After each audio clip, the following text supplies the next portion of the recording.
on that scissor. Different on that scissor. Different on that scissor. Hey y'all, what's up? Your girl G here. We gotta get right back into things because we got P-Valley. Y'all, we're coming to the end of the road on P-Valley. This is episode 7. I think we only got one more. But the good thing is they were renewed for season 2. So this will be very interesting to see how they ended this season. But nonetheless, you guys, let's go ahead and get into this episode, because it was a lot. It was a lot. And you definitely cannot watch this show drinking and smoking, because that shit gonna make you call up that nigga that you promised yourself to leave alone. Because they be getting everybody hot and bothered watching this damn show. It'd be too much stuff going on in this show. So yeah, let's go ahead and get into things. So basically we open up the episode with Haley looking out her window, looking at the kids, and it's giving her like flashbacks of her daughter and her baby daddy, I think. And clearly, like, I don't know if this baby's dead. Is it alive?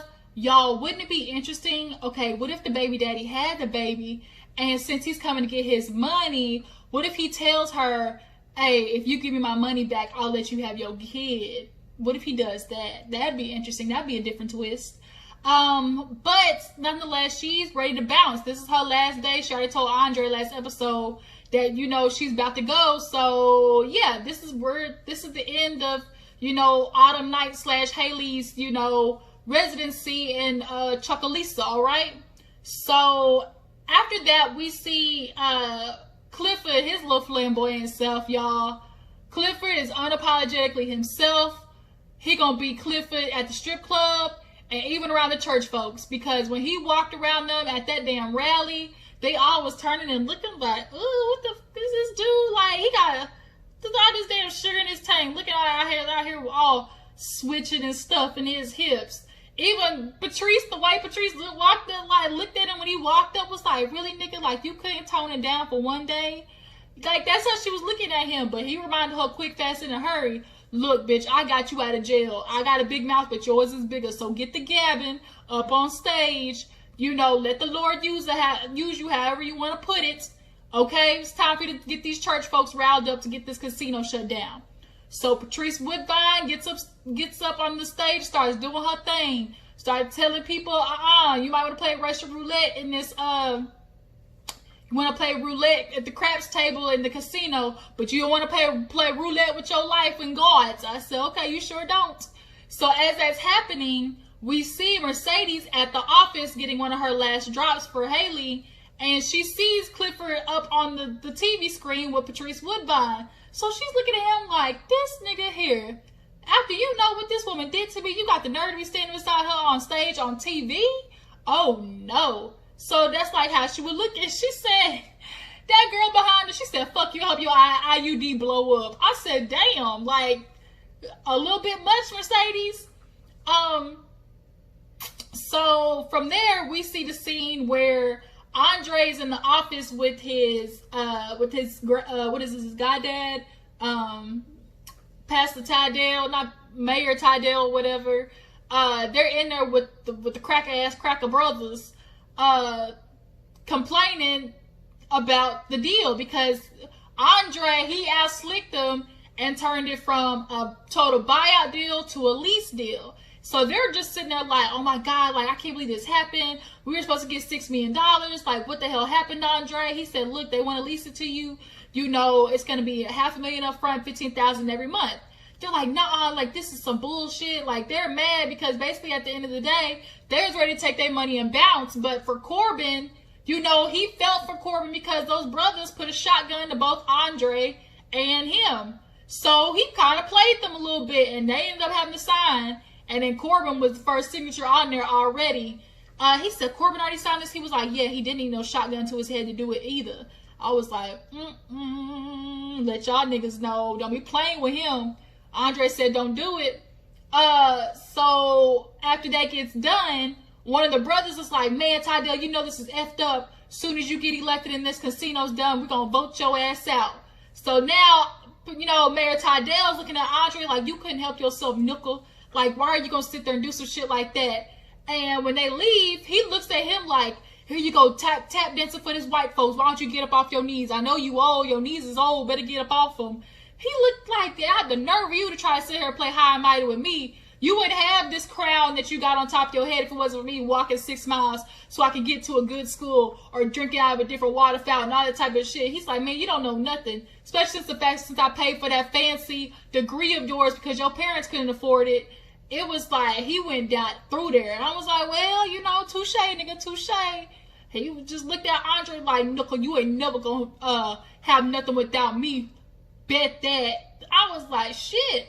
So in the middle of them, like, kind of talking, Louise comes in and was like, yeah, we got to cancel the ribbon cutting ceremony. He like, why? And she turned on the TV. Guess who's there? Patrice Woodbine and Clifford. And Clifford made sure he was front and center. So Tydell knew it was his ass coming for him. So he looked at Andre talking about, Andre, if you don't get your dick out of my ass, because basically he's feeling like he's getting screwed by literally everything Andre has touched. Had he stayed about the Pynk and wouldn't have fell in love with Haley, you know, we wouldn't be in this situation probably right now. So speaking of the Pynk, we go over there and Murda is on stage, you know, practicing for the big night, but he's screwing up. He's like forgetting the lyrics. He's, you know, he's not doing it on beat. So everybody's like, man, like, we can't go on stage like this. Like, really? Like, this ain't good. So Keyshawn tells her to leave. And the next thing we know, we flash over and she's just talking to him. And we see from her point of view, like, just looking up. He's like, what does this got to do with anything? She like, trust me. She's like, I'd be scared on stage. And, you know, you just got to let it go through. You just let it happen. This nigga butt naked, y'all. Butt ass naked. When I tell you, I thought I saw boxers at first. But, you know, sometimes the show be kind of dark, so you can't really tell. I saw all muscle, butt, ass cheek. Had his freaking nuts to the wind. Like, I was like, damn. And he really got in there, though, didn't he? He started rapping, up to, and Keyshawn hyping him up tomorrow. Yeah, get him. I was like, oh, shit. Like, here we go. He feeling himself, ass cheeks and all. Like, he killed it. So it was like, okay, Keyshawn, maybe you know what you're doing. Like, you know, she gets empowerment from dancing on stage. So she was like, shit, if I get empowered being naked, why can't you? So after that, we see Clifford pull up to his house. And guess who's on his porch? Corbin. Corbin got his ass whooped. When I tell you they beat his ass, they beat his ass. Eye swole shut on one side, lip busted. Like, he gonna need to bathe in some Epsom salt and put some frozen bag of peas on his eyes. And so he like, they did this. He's like, man, yeah. You know, they mad because I got the leasing deal. And, you know, what do you say after that? They just mad because I got the leasing deal. So, Clifford look at him like, speaking of that, why didn't you tell me, like, you know, the Pynk is basically donezo if you gonna get that deal. He was like, I wasn't worried about the Pynk. Ain't nobody gonna stop me from getting what I want, my legacy. So Clifford looked at him like, you mean? He said, you want to get your deal? I want to get a deal that looked just like it. He said, well, your club wasn't a part of the deal. Now, was it? And so he looked at him and was like, so if I don't leave, like, is the leasing deal over? He said, yes. And nobody's stopping me. Not even you, basically. And so Clifford had to remind him, for one, the Pynk is where you be going to get your rocks off when they beating you and you nothing on your chest, okay? So who else you gonna find to do that? So he's like, remember, he said, remember that when you need something. Or no, he was like, remember. Well, he said, oh, I wonder what, oh, he said, oh, you got all that money. I wonder what I have to do with all those videos of you getting beat up and busting a nut in my club. He said, you trying to blackmail me? He said, I'm just trying to let you know. Don't you come up in my damn club one more again. And then before that, he killed me when he was like, he was like, oh, you gonna let them bring that casino here? He said, man, he said, you know them niggers don't want to do nothing but stay at home. They don't want to work. They don't want to work for nothing anymore. Oh, he said, those niggers don't want to work for nothing anymore. Cliff had to tell him, hey, whoa, shawty, pull up off that ER, that hard ER. I mean, you turn that into a He said, your cracker side really starting to show up. And it's like real convenient how when you getting everything out of the black community, like you part of us. But when it's time for you to get your money, you want to start acting real white and corporate. We turning the niggers real fast. Like, nope, you deserve to get your ass beat after that. So basically Clifford told him, I'm not going nowhere. It is what it is. And then Corbin said, well, shit, no, nothing stopped from me getting my casino, so I guess we had to stand still. So that's why he like, don't you come to my club again, and it's going to be what it is. So Clifford ends up going over to the club, and when he pulls up, the sheriff is there. And he's thinking he's got to get out the car and pay the sheriff off one more again. But he like, no, I can't take it this time. You don't really piss Tydell off a good one. You know, I'm sorry, but the Pynk's going up on the auction tomorrow. And Clifford is upset. He's setting in. He's like, man, you've been doing this a long time. Now my money ain't no good for you. Da-da-da-da. He was like, he told Clifford, if just the inch of a nipple slip out, I'm going to have to shut you down. He said, man, how you going to come to a club like and show no titties? Like, he's like, it is what it is. So now it's like he feels screwed. And so he's like, look, let me tell you something. If I'm going down, bitch, all of us going down, and I got a deep throat, okay? I was like, damn. He said, I loves a good deep throat. I was like, okay. Boy, Clifford, you really did him with this one. So as he's getting ready to go back in the club, the sheriff gets in the car, and Haley's getting out the car, and we're like, ooh, please don't see her, please don't see her, please don't see her. He sees her, he opens up his glove compartment and takes the picture out and realizes it's her. So now you're thinking, okay, is he gonna call? Like, is he gonna go up to her, talk to her? Like, what is he gonna do? And I guess he ends up calling the dude because he ends up showing up at the club. I don't know, but nonetheless, he knows that bitch is alive. So when she walks in the club, she goes to the back. Oh, Clifford walks into the club and Mercedes is in his room. When he walked in, he said, damn it, Big L, you ain't no good for nothing.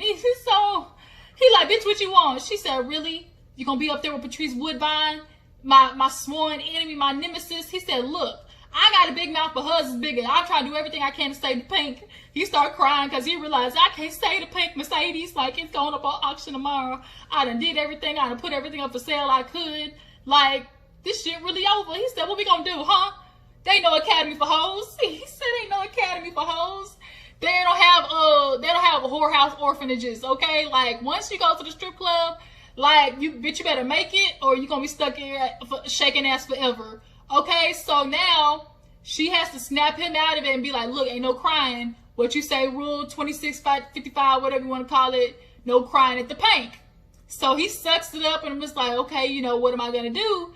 So she's like, well, you know, like, where we gonna go from here? So he looks at her like, look, Mercedes, come dance with me one time. If I'm gonna go out, I'm gonna need to go out with my bottom bitch. She's like, I told you once I leave, I'm out of here for good. He said, you ain't gonna do that to me. After everything I did for you, bailed you out of jail and dealt with your mama. Like, Mercedes, you owe me. Don't let me shut this bitch down without my bottom bitch. Okay? So then they end up going to the back of the club, and Mercedes walks back there and she says hi to the girls. They're happy to see her. So she tells, what's her name? Mai Tai, something like that. She's like, girl, you know, make me your best floss. Like, we gonna make it rain tonight. It's the curtain call for the Pynk. We might as well make it a good one. So when she's back there, she sees Haley or whatever, and they're all talking about like what they're gonna do next, and you know how they're gonna move on. And they end up going to the back of the room, to the other room, and you know, do the last like drop with each other basically. So Haley goes to give her money, but has a little extra something in there. She said, girl, this too much. She said, take it, like, so you can get your club. She's like, no, I told you 10,000. I'll do it for 10,000, bitch. Shit, give me all the extra money you want. I ain't gonna complain about it. So she said, you really gone, huh? She like, yep. She was like, you gonna do it one last time for the Pynk and stuff? She said, you ain't gonna say bye to Clifford? She like, he won't miss me. Ooh, excuse me, y'all just ate. She was like, yeah, he might not, but what about Andre? She's like, I already said bye to him. I called. She said, girl, y'all in love. Like, you can't just, you know, say bye to him without, like, seeing him or whatever. So, that's kind of what happens, right? So, back in the, while they're back in the room, we see Tydell and Andre at the site where all the church folks was at, and the shit's tore up, okay? They done made a mess. Tydell's pissed off, and he looks at Andre and basically tells him, once I'm done with this shit, like, I'm done fucking with you. Like, this is over. Godson or not, I'm cutting ties with that ass. So now Andre, he emotional and shit, so he at the bar getting drunk as fuck. So they all walk back in the room, and they see Keyshawn trying to cover up the bruises on her arm. She's like, oh my God, they don't got my shade. So then Mai Tai walks over there and like, oh, I got it, you know. And as they're patting her up, with the makeup, Gidget's talking to Haley like, you know, why won't she just leave? Like, we all know he beating her ass. She's like, girl, because it's when you try to leave, they kill you. So she's like, shit, you talking from, it look like, sound like you talking from experience, bitch. She is. If only you knew. These niggas crazy out here, especially the ones that are super insecure. They feel like they gotta beat you down. They gotta like prove that you can't do nothing without them. And that's the situation Keyshawn's in, dealing with that cracker Derek. Oh Lord, Derek. Keyshawn, leave his ass already, please. So Clifford goes back there and gives the prayer of his lifetime, talking about, Lord, you know, please be here for all our hoes, you know, let the ass shake, let all the scammers and drug dealers come up in here tonight so they can make it rain one last time on the Pynk. You know, he's ready to go out with a big old bang, and so are they too. What happened after that? So, let's see. What happened after that? Did Keyshawn go outside? Keyshawn goes outside, actually, now I think about it, because she's like either nervous or something. So when she goes outside, Diamond is out there, you know, smoking his cigarette or whatever, just listening to music. She sits down and they kind of have a moment, low-key. She's talking about how nervous she is and everything. He hands her a necklace, talking about, oh, it's for courage and da-da-da-da, this. And, you know, he puts it around her. They start looking at each other, long gazing in each other's eyes, you know, and you just like, do it already. Just, girl, just take him right here on this patio table. Just go ahead and do it one time. Or at least fill up on his thing. Make sure it's big, like something. Like, they was close. Then Gidget's all white behind, had to come out there and talk about, damn it, Duffy ain't coming. I'm sexually frustrated. I can't stand him. I'm like, girl, he can't have sex with you because he having sex with all them girls that's bagging up his product right now. So he just kind of like, you know, I better get going, you know. And she's like, yeah, me too. And it's like, damn it, so close yet so far. Girl, let Diamond kill that Negro already. You don't need Derek. Or how about Diamond, you did and say you didn't? How about that? So she goes back in there, and then while that's happening, the club is getting packed. Everybody's showing up.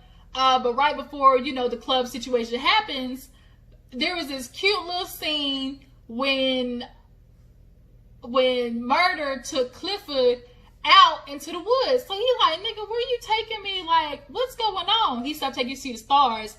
He said, stars? Ain't no damn stars back here. And they go, and he had strung some lights up in Clifford's car or whatever. He said, how the hell you get my car? He said, easy, I stole it. I said, damn, that's a hood nigga. That's one thing for you. Gonna be mad he stole your car, but then you forget about being mad because he stole it for like a cute reason. So it's like, damn, am I supposed to be mad or am I supposed to be scared? Like, am I supposed to be like happy and all giddy because he did something romantic? It's a head fuck.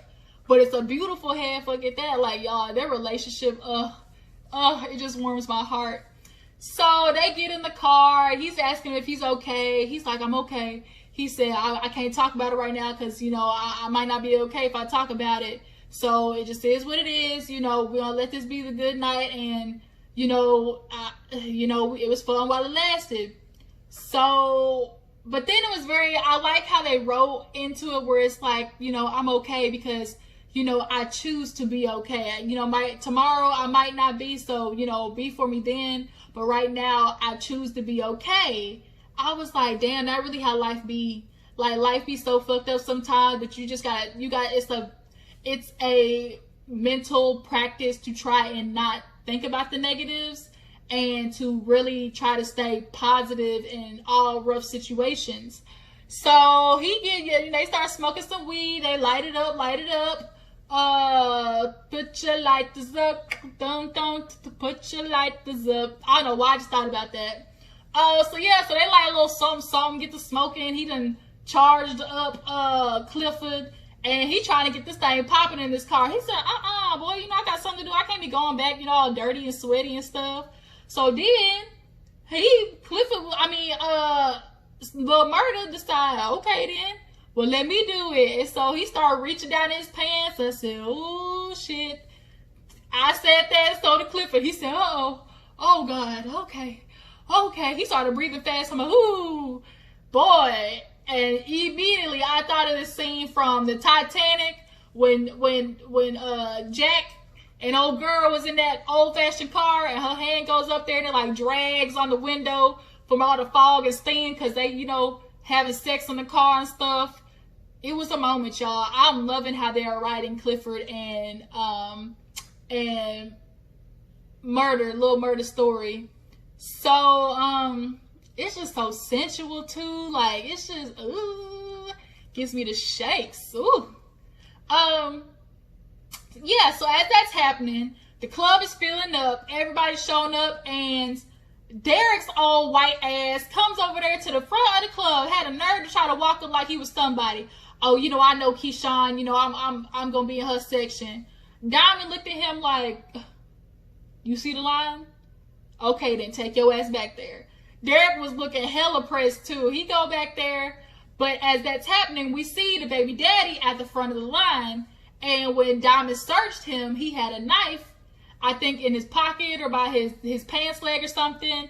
So then he confiscates that. And then Andre is right behind him. I'm like, oh my God, the writing right now.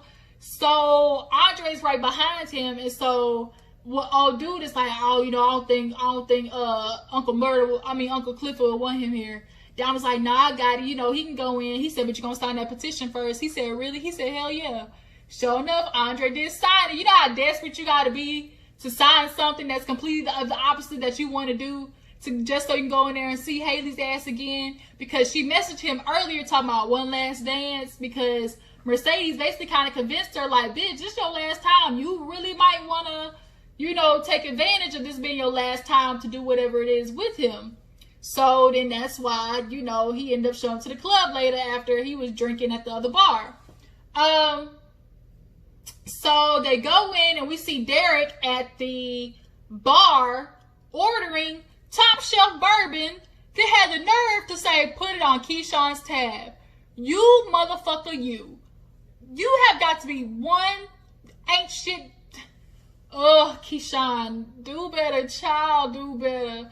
So Gidget's right there and sees Derek and was like, ooh, you know, I don't know what Keyshawn sees in you. Like, I'm gonna move her out, make her move in with me, my Meemaw. He's like, don't you know Keyshawn? Like, you think she's really gonna move in with your crackhead house and da-da-da-da? And so he kind of flinched at her. So then she like jumped too. So then it was like, oh shit, like he really kind of threatening her.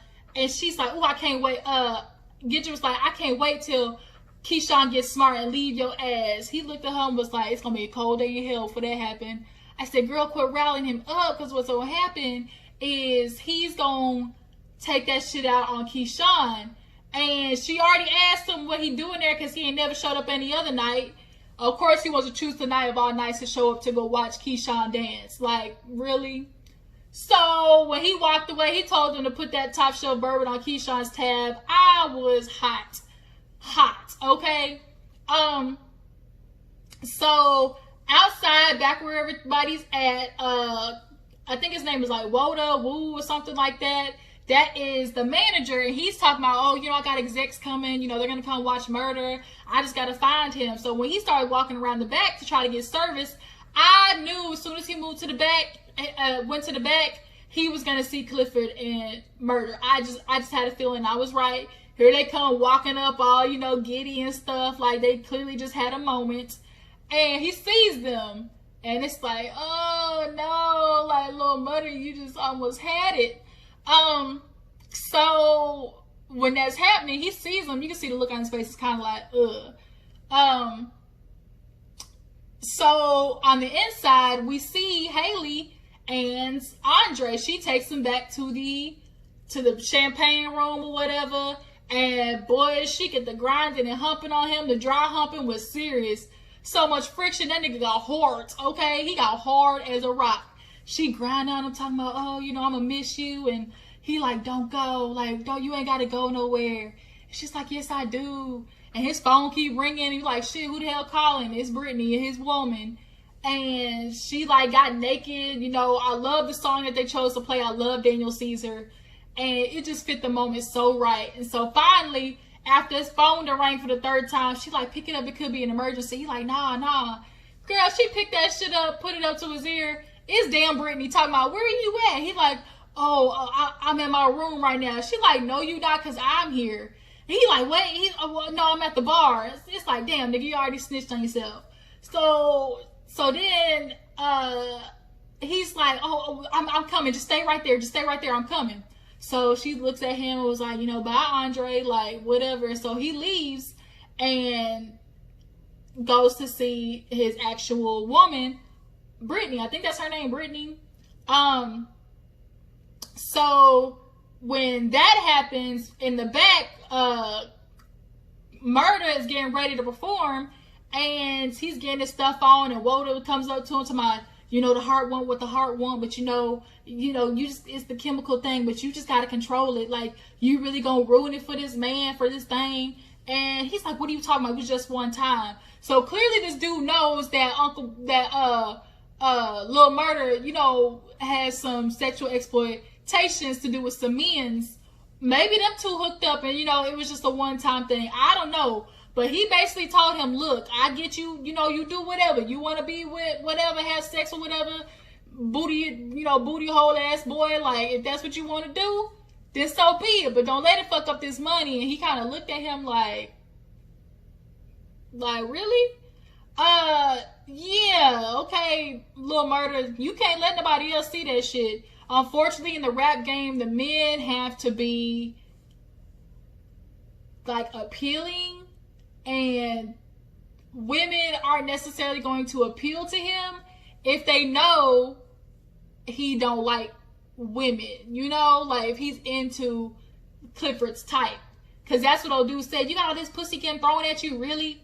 So, after Haley done run up Andre's heartbeat, he go to the hotel room, see Brittany. She like, really, Andre, where were you at? Don't tell me you was with your goddaddy, because I already called him. Andre said, shut up. She said, excuse me. He said, shut the fuck up. And starts undressing her. I said, where the popcorn at? Where the KY jelly at? Because when I tell you he went down through there, he started going down on her. He gave her that dick, okay? He gave her that bitch shut up dick. And then when he hit her with that don't run from it, I was like, oh, this is trouble. This is trouble. Trouble. Andre, y'all, he did an end. Nigga only lasted about 2 minutes, but I mean, he did an end. He had to get that sexual frustration out somewhere, because Haley done damn near made him bust in his pants. Ain't even touching his dick. So he had to do something with all that load that he needed to let out. And he fucked Brittany up. And then after that, she talking about, oh, you really miss me, huh? He said, I'm gonna get in the shower. I said, damn. He didn't even say, missed you too, babe. No, I love you. He just said, I'm getting in the shower. I was like, bitch, that should tell you something. If a man come home, he fuck you like nothing ever before, and then after that, just like hit like dips, like, bitch, something wrong in the picture. So back at the club, we see Mercedes walk up to this dude, and it's the baby daddy, and she don't know this yet. She can spot money in the club. So he's like, you know, that's not what I want tonight. He hands her a stack. He's like, I want her. So then Haley comes over there, and it's like she walking in slow motion. The crowd starts to part, and she sees Mercedes, and then she sees the baby daddy. So she's like stuck, y'all. She is stuck. And Mercedes is like, girl, come get this money. Take him to the private room. Look like, girl, what you mean? Go get this money. So then she just like, okay, and she walks off. But you could tell Mercedes looking at her like, what the f is going on? Like, she could tell the vibe was off. Like, it was weird. But she couldn't really pay attention because Coach came up to her And she was like, oh, it's not about pleasures night, it's about business. But she's still like looking at the corner of her eye at Haley because she can tell like something was weird there. So she's walking to the back of the club, but they're kind of doing a back and forth between that and Lil Murda getting ready to go on stage to perform. So it was really good, y'all. That's where they end the episode. Lil Murda backstage and Haley in the back of the room talking about the dude talking about where's my money, Haley, and it's like, oh shit, bitch, I would have SOS, calm down, selector, booyaka, booyaka, help me. I would have sent a flag through an ice cube, something. I'm running out that bitch. I'm in a room full of people. I knocked that nigga aside the head with a bottle, and I'm running, okay? But that was the end of the episode, you guys. Next week is the finale. It's gonna be so sad to see this go over, be off, but it is what it is. I appreciate you for tuning in, you guys. Make sure to like this video, subscribe to my channel.